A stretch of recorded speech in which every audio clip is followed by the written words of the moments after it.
আসসালামু আলাইকুম। আজকের কোয়েশ্চেনটা আদিব ভাই করছেন ঢাকা থেকে। উনি বললেন, হৃদয় ভাই, এত বছর এক্সপিরিয়েন্স থেকে এমন কোন 5টা জিনিস আপনি করতে না করবেন রাইজিং ফ্রিল্যান্সারদের জন্য? খুবই খুবই খুবই ইম্পর্টেন্ট একটা কোয়েশ্চেন। আমি শুধুমাত্র আমার এক্সপিরিয়েন্স থেকে বলছি যে 5টা জিনিস আপনি কখনোই করবেন না। কোনো ধরনের এডিট, ব্যাকগ্রাউন্ড মিউজিক কিছুই যাবে না, যেহেতু কোয়েশ্চেন প্লাস আনসার থাকবে।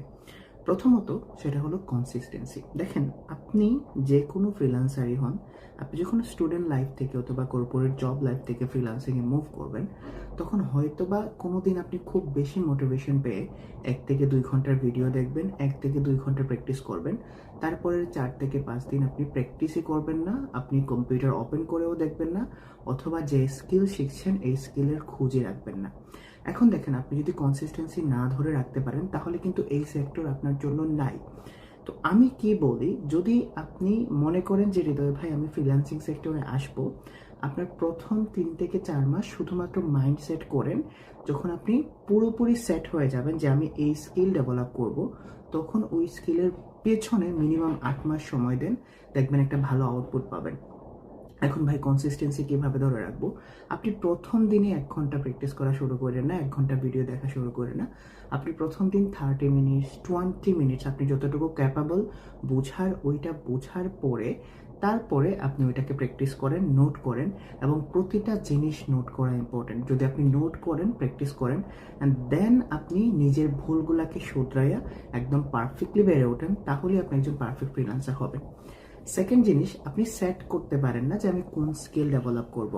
অনেক সময় হয় কি, আপনি ডিজিটাল মার্কেটিংয়ের ভিডিও দেখছেন অথবা কোনো একটা পোস্ট দেখছেন, কেউ ডিজিটাল মার্কেটিং শিখে অনেক টাকা ইনকাম করছে, আপনারও মনে হলো যে আপনি ডিজিটাল মার্কেটিং শিখবেন, বাট এটা কিন্তু কমপ্লিটলি ভুল। দেখেন, কিছু সময় কিছু স্কিল ট্রেন্ডিং আসে, কিছু মানুষ তাদের সাকসেস স্টোরি পোস্ট করে, বাট সব স্কিল আপনার জন্য না। এখন আপনি কষ্ট পাবেন না। আপনি যদি মনে করেন যে ওকে, আমার টেকনিক্যাল স্কিল নাই, তখন আপনি মার্কেটিং স্কিলে যান। আপনি যদি মনে করেন যে না, আমার মার্কেটিং স্কিল না, আমি টেকনিক্যাল স্কিলে ভালো, তখন আপনি ওয়েব ডেভেলপমেন্ট, তারপরে হলো অ্যাপ ডেভেলপমেন্ট, এই ধরনের এআই অটোমেশন আছে, এই স্কিলগুলোতে যান। আপনার সাথে যে স্কিলটা ফিট করে, আপনার এনভায়রনমেন্টে যে স্কিলটা ফিট করে, আপনি ওই স্কিলটা ডেভেলপ করেন, তাহলে শিখতে পারবেন। কাউকে দেখা দেখি কোনো স্কিল ডেভেলপ করতে যায় না, দেখবেন শুধুমাত্র হতাশা এবং হতাশা। থার্ড হলো, আপনার ভেতরে যে জিনিসটা থাকে না, সেটা হলো যে ফ্রিল্যান্সিংয়ে ইনকাম করতে হলে সময় লাগে। এখন এই সময়টা কিভাবে লাগে? প্রথম কথা হলো, আপনাকে লার্ন করতে হয়, তারপরে আর্ন করতে হয়। এখন লার্নিংয়ে আপনি যতটুকু সময় দিচ্ছেন, এই লার্নিংয়ের একটা প্রসেসিং আছে যে আপনি কতটুকু শিখতে পারছেন, কতটুকু ইমপ্লিমেন্ট করতে পারছেন, এবং ওই ইমপ্লিমেন্ট করার পরে আপনি যেইটা শিখছেন